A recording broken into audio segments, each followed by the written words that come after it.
Science fiction के robot से काफी अलग दिखने वाले सख्त ढांचे और अद्भुत चेतनाओं से सज्ज इन लोगों ने सबसे खतरनाक दूर स्थित मनोहारी जगहों को ढूंढ निकालने में हमारी मदद की है।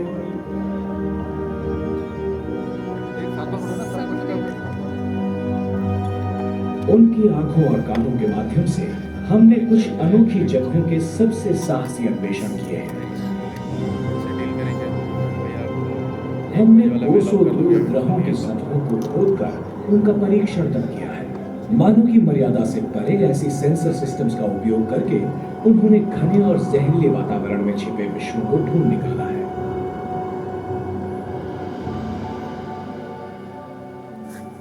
और कुछ जो कई सदियों से अंतर्ग्रहीय अवकाश के भयप्रद विकिरण क्षेत्रों से सफर कर रहे थे, उन्होंने हमारे सौर मंडल के सबसे दूर तक के वैश्विक रहस्यों को उजागर किया। हम मानव जहां जाने का साहस नहीं करते, वहां रोबोट्स बेखौफ चले जाते हैं।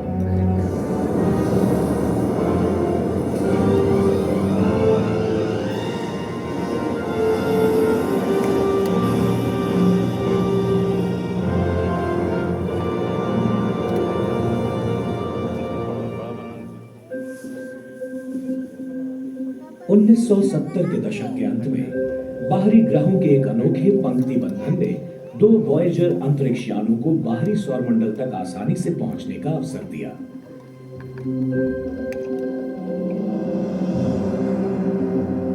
हमेशा महाकाय ग्रहों का भ्रमण करने वाले छोटे विश्व प्रभावित कर जाते हैं, जैसे ये मिरांडा, यूरेनस का 480 किलोमीटर की लंबाई वाला चांद। जब भूभाग का एक बड़ा शिलाखंड सतह से ऊपर उठकर वहीं पर जम गया, तब ये 5 किलोमीटर ऊंची दीवार का निर्माण हुआ। एक छोटे विश्व के लिए ये महाकाय है। पृथ्वी की तुलना में ये चट्टान 470 किलोमीटर ऊंची होगी।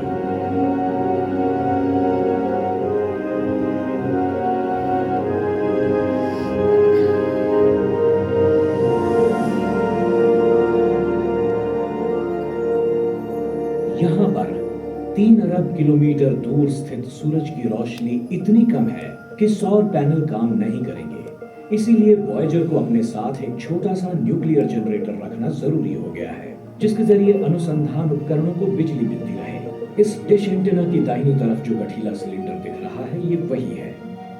एक लंबे पुलिंदे में मैग्नेटोमीटर था, जिसे यान के इलेक्ट्रॉनिक्स से दूर रखना जरूरी था। कई कैमरे और सेंसर्स का एक गतिशील समूह इस विशाल रोबोट की आंखें और कान थे। अन्य ग्रहों पर हुई यशस्वी यात्राओं से प्रोत्साहित होकर वॉयेजर 2 की उड़ान का समय 30 से मात्र 12 वर्ष किया गया।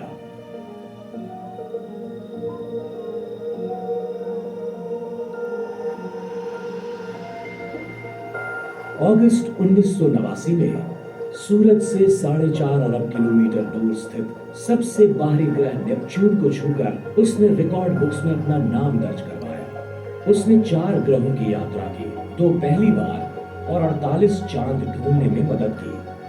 अब ग्रहों का इस लाभदायक तरीके से सम्मिलित होना 150 वर्षों बाद ही मुमकिन होगा। आश्चर्य की बात यह है कि सबसे भीतरी ग्रह बुध और शुक्र का अन्वेषण करना काफी मुश्किल है। 1974 और 1975 में एक अंतरिक्ष यान ने बुध की एक आंशिक रूप से तस्वीर खींची थी, पर दोबारा किसी रोबोट को खोज यात्रा पर लौटने के लिए 33 वर्ष लगे।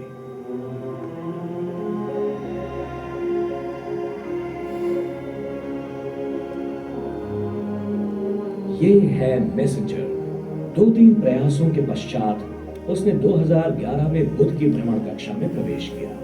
आश्चर्यजनक बात यह है कि लोहे का आंतरक होने वाले इस छोटे से ग्रह की सतह पृथ्वी, चांद या फिर मंगल की सतह से काफी अलग है। मैसेंजर उत्तरी ध्रुव के करीब पाए गए कुछ अजीब मिश्रणों को भी इकट्ठा कर रहा है। कुछ शोधकर्ताओं का मानना है कि ये दरअसल पानी से जमी बर्फ होगी, पर अब तक इस बात की पुष्टि करने वाला सबूत नहीं मिला है। शुक्र पर बर्फ को किसी भी स्वरूप में पाना नामुमकिन है, क्योंकि इसकी सतह इतनी गर्म है कि उस पर सीसा भी पिघल सकता है। सिर्फ चंद सोवियत वेनेरा यान जो हथियारबंद टैंक्स की तरह बनाए गए थे, शुक्र पर सीधी तरह से उतर सके हैं। उनसे मिली छवियों की मदद से हमने उस ज्वालामुखी ग्रस्त चट्टानों से भरे भूखंड का विस्तृत चित्र निर्माण किया है। यहाँ पर कार्बन डाइऑक्साइड से भरा वायुमंडल है जो पृथ्वी से 90% घना है। यहाँ पर कोई भी अरक्षित मानव बुरी तरह से जलकर भुन जाएगा। अब ऐसा दुख भरा स्वागत भला किसे चाहिए होगा। भ्रमण करने वाले कई यानों के रडार के माध्यम से हमें ग्रह की सतह की जानकारी मिली है। इनमें एक है मैगेलन, जो वॉयेजर, गैलीलियो और मैरिनर 9 मिशंस के बचे हुए भागों से बनाया गया था।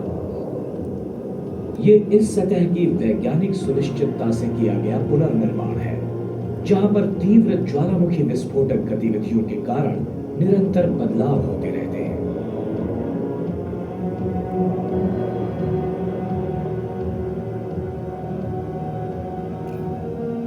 शुक्र आकार में पृथ्वी से दुगना है, पर इसका घना कार्बन डाइऑक्साइड वायुमंडल, सल्फ्यूरिक एसिड से भरे बादल और भट्टी जैसा तापमान हमें यही जताता है कि भविष्य में कोई भी मानव या रोबोट्स इस पर सबसे आखिर में जाना ही पसंद करेगा।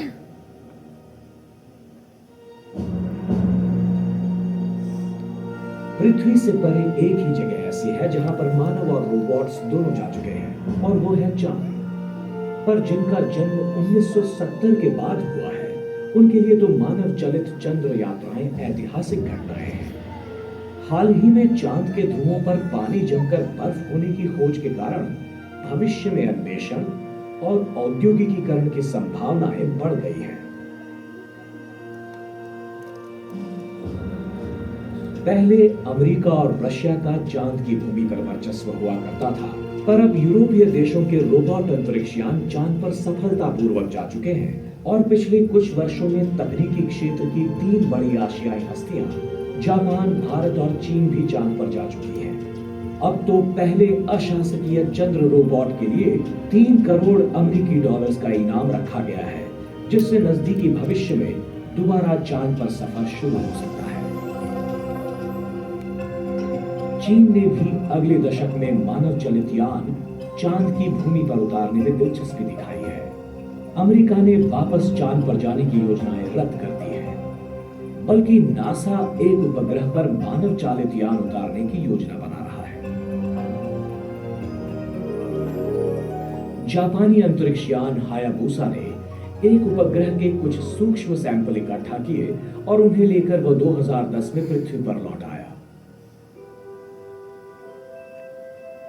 2011 के मध्य में डॉन अंतरिक्ष यान ने मंगल और जुपिटर के बीच स्थित दूसरे बड़े उपग्रह वेस्टा की परिक्रमा शुरू की। उसके परीक्षण ये बताते हैं कि वेस्टा उसके 4 अरब वर्षों पहले हुए निर्माण से लेकर आज तक उसी स्वरूप में है, पर उसकी अलग अलग किस्म की विशेषताएं ये सूचित करती हैं कि इस छोटे से विश्व में और बड़े ग्रहों में बहुत समानताएं भी हैं।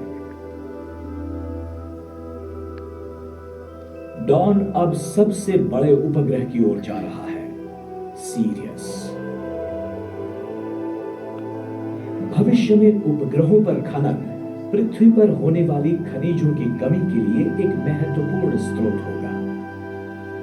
ऐसा अनुमान लगाया जाता है कि चंद किलोमीटर दूरी पर होने वाले एक साधारण उपग्रह का व्यावसायिक मूल्य लगभग $80 ट्रिलियन होगा, जो अमेरिका के राष्ट्रीय ऋण से 5 गुना ज्यादा है।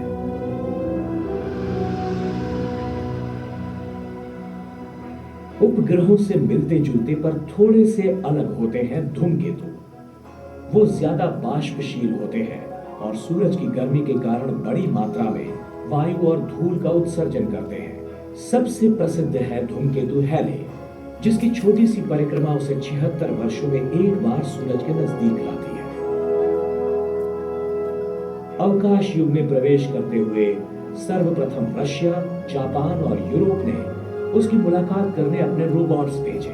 सबसे साहसी था यूरोपियन जियाटो यान। मार्च 1986 में वो धूमकेतु के केंद्र से 600 किलोमीटर की दूरी पर था। उस कालावधि में 15 किलोमीटर चौड़ाई का धूमकेतु 3 प्रमुख मुखों से प्रति सेकंड 3 टन द्रव्य बाहर फेंक रहा था, ज्यादातर पानी और कार्बन मोनोऑक्साइड। जियाटो ने धूमकेतु से निकलते उस मलबे के करीब 12,000 आघात झेले और फिर एक बड़े आघात से यान गिर गया और उसका कैमरा टूट गया।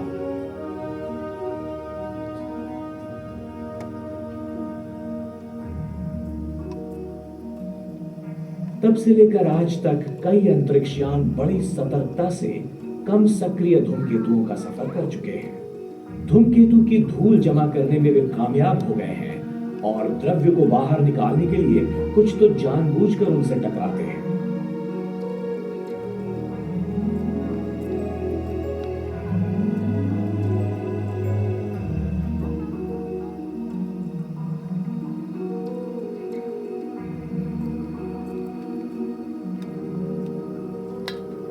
जियाटो के बाद सबसे कठिन और खतरनाक धूमकेतु मिशन 2004 से जारी है। उसी वर्ष मार्च में यूरोपियन स्पेस एजेंसी ने रोसेटा अंतरिक्ष यान का उड़ान किया, जो धूमकेतु के नजदीक पहुंच गया था। खुशी की बात यह है कि रोसेटा अपने साथ एक छोटा रोबोट अन्वेषक फिले ले जा रहा है, जिसकी धूमकेतु के केंद्र पर जल्द ही उतरने की उम्मीद है।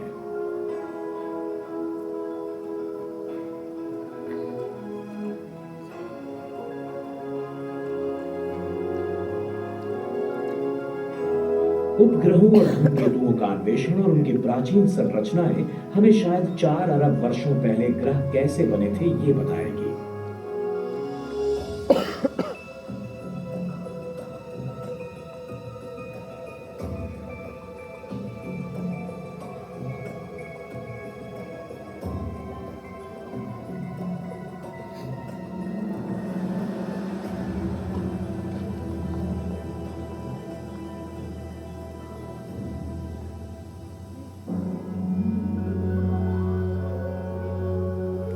अन्य ग्रहों की तुलना में मंगल की खोज में निकले बहुत से रोबोट्स नष्ट हो चुके हैं। इस मामले में रूसी सबसे ज्यादा दुर्भाग्यशाली है। 2011 में उनका सबसे अत्याधुनिक मंगलीय रोबोट पृथ्वी की परिक्रमा भी पार न कर सका। मंगल के चांद फोबास की सतह पर उतरने के लिए उसकी संरचना की गई थी। ये जगह मानव चलित मशीन के लिए योग्य मानी गई है।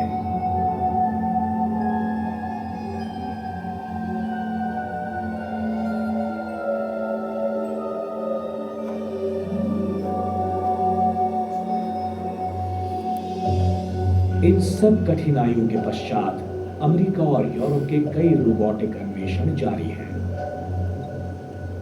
2012 में अमेरिका ने उसका सबसे बड़ा और सबसे अत्याधुनिक रोवर क्यूरियोसिटी मंगल पर उतारा और मंगल के अन्वेषण के एक नए अध्याय की शुरुआत की, जो शायद पहले मानव चलित मंगल अवतरण को प्रोत्साहन देगा।